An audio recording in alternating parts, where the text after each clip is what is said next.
Пигус Александр Александрович. 01.01.1996. Город Донецк, Украина, рождение. Пулеметчик рядовой. Мне сделали предложение, от которого я не мог отказаться.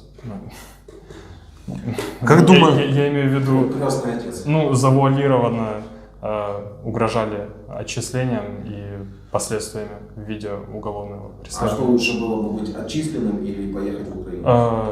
И уголовного преследования. Ну и к тому же, понятное дело, никто нам про Украину не говорил. Наоборот, уже в дальнейшем утверждали в военкомате, что якобы мы будем служить в пределах Донецка, охранять тыловые объекты. И когда мы оказались уже в Белгородской области, это забегая вперед, стало понятно, куда мы едем.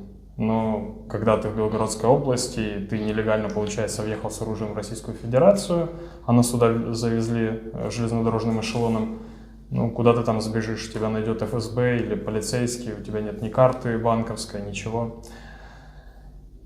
Поэтому пришлось ехать. Как вы можете оценить свои права как человека, гражданские свои права, как житель так называемой республики? Я могу сказать, что мои права как человека были попраны наглым образом. Это происходило на протяжении с 24 февраля по, получается, 25 марта, когда я попал в плен. Что вы можете передать тем людям, которых, как вас, сейчас мобилизируют? У них есть какие-то шансы избежать этого вообще? Да, я думаю, единственный их шанс избежать смерти, прямо скажем, это сдаться в плен. Или, если они где-то еще не на территории Украины, то, понятное дело, попытаться вернуться домой. Это единственный их шанс. Если они не мобилизованы еще, то, понятное дело, прятаться. Если мне не ответят куда-то, я скажу, что взяли у тебя интервью и скину ссылку на тебя. Передай мне. Передай, что ты хочешь. Просто расскажи, как к тебе относятся. Цел ты, не цел, да, чтобы твои понимания. Да, со мной все хорошо. В послании через Красный Крест я уже передавал, что я не ранен. Со мной все в порядке. Более того, мы собираемся с ребятами из камеры написать рапорт об отказе от обмена, если такой и планировался, и остаться здесь. Там, получается, тоже все ребята украинцы из Донецка, мобилизованные. Со многими из них мы уже сегодня общались, я так понял? Нет. Нет. Если честно, мы думали, что нас как раз отведут к прокурору, и мы будем... А причина, по которой вы отказываетесь? Скажем так, это как, если подумать, я здесь уже с 25 марта и много думал об этом, то это как, сбежать из Восточного Берлина в Западный, потому что там нет будущего по факту. У вас есть семья? Нет, у меня есть девушка, я собирался сделать ей предложение. Семьи поймут, я уверен в этом. Если у девушки есть украинский паспорт, то я вообще нет проблем. Желаю вам, Сделайте предложение, я шучу. Тогда это было бы... Тогда мы дозвонимся по-любому. Какое-то новое шоу. Да. Роповка Сергей Анатольевич, 20.10.98 года рождения, уроженец города Кировска, Донецкой области. Как прошла, сколько у вас человек было? На тот момент 4 человека. Как прошла сдача в плен? Некоторые парни хотели отстреливаться. Нас двое, там парень еще, мы просто сидели. Это ДНРовцы были, которые хотели обстреливаться, или ЛНРовцы? ДНР, мы все из ДНР. А россияне среди вас были? Нет. А почему они хотели отстреливаться? В основном у всех у вас нет никакого желания воевать вообще. Страшно просто. Чего боялись? Там всегда два выбора. Либо ты боишься и просто сидишь, ждешь, что произойдет, либо ты что-то будешь пытаться делать.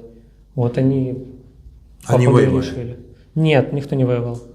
Эти двое других? Вообще никто не воевал. Просто они, со страху они решили открыть огонь. И открыли? Да. И что потом было с ними? Ничего, их взяли в плен. То же самое. Сдались им. Вы, наверное, просто думали, что в плену будут издеваться, да? Да. Да? Да, до этого, знаете, предшествовала информация, там видео некоторые показывали, о том, как там стреляют по ногам. У меня незаконченное высшее. Вы украинец или россиянин? Украинец. Вы хотели бы, чтобы вот вернулась Украина и чтобы все было как прежде на ваших территориях? Да. У вас какой паспорт? Украина? Загран. Нету. Национальный паспорт Украины? Да. Как вот, да. ДНРовского нету? Нету, нету. И русского? Нет. Российского? Нет, я не делаю. Ну а как вы оцениваете вот отношение к вам со стороны вот этих ДНР, Ну, руководства? ну, мы вообще даже не подозревали, что такое может произойти. Типа просто людей на убой кинуть вот так вот, ну это вообще даже не, я не знаю, не предательство, не, я не знаю, как это даже Ну, назвать. за 8 лет вот этих вот пресловутых, у вас разве не возникла мысль, что вы живете в такой стране, где с вами могут поступить именно так? Да нет, ну никаких таких предпосылок не было на это. Была свобода слова, Да, ну некоторые люди могли выражаться, почему нет. то есть можно было выйти спокойно сказать, я за Украину, идите вы Ну да, состоитесь. ну то есть у нас люди с этим, ну, с пониманием относились. Местные, ну, никак никого не угрожали, не принижали по этому поводу. А были такие митинги, такие примеры такого? Чтобы именно митинги, которые там на возвращение... Украинские митинги. Нет, я не встречал, пока был в Донецке. А вы знаете, что такие митинги были подавлены еще в 2014 году? Они были. Только Возможно, очень возможно. жестоко они были подавлены. Не интересовался этой Я информацией. понял. Хорошо, ну, наверное, передайте что-нибудь там своим. То со мной все в порядке, я жив-здоров, со мной хорошо обращаются. Я рад, что ну так получилось, а не как иначе. А вы тоже, кстати, из той группы, которая хотела бы остаться в Украине? Да, А как вы это видите? в плане. Ну, как вы это видите в реализации этого процесса? Освобождение. Освобождение. То есть вы заявляете, что вы хотите остаться в Украине и вас выпускают? Ну, если ко мне претензий никаких нету после следствий. то- Ну, вы же понимаете, что так не будет. Это какая-то детская фантазия из серии «Освободите меня, я ничего делать не буду». Шапошников Максим Евгеньевич. Дата рождения, 10.08.2003. город рождения, Город Харциск, Донецкая область. ваше звание, должность, Рядовой снайпер. снайпер. Когда вы были мобилизированы? 24.02.2022. При каких обстоятельствах? Мне с университета позвонил деканат и сказали, что на 24 в военкомат должны приехать я с вещами и документами. Дальше что с вами было в 3 словах?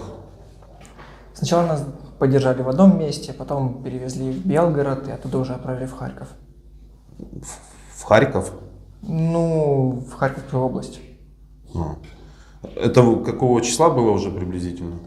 Привезли в Белгород 5 марта, а в Харьковскую область 7 марта. Да, дальше. Чем вы занимались? В основном стоял на постах, дежурил. Особо ничего такого не было. Когда вас взяли в плен? 27 апреля. Это вы были на дачном, Кооперативе, да. на дачном кооперативе, ваш... Момонтово. Ходили по дачам, собирали еду. Да. Ну, желаю не попадать под обстрелы, под пули и желательно вернуться домой. А не ехать?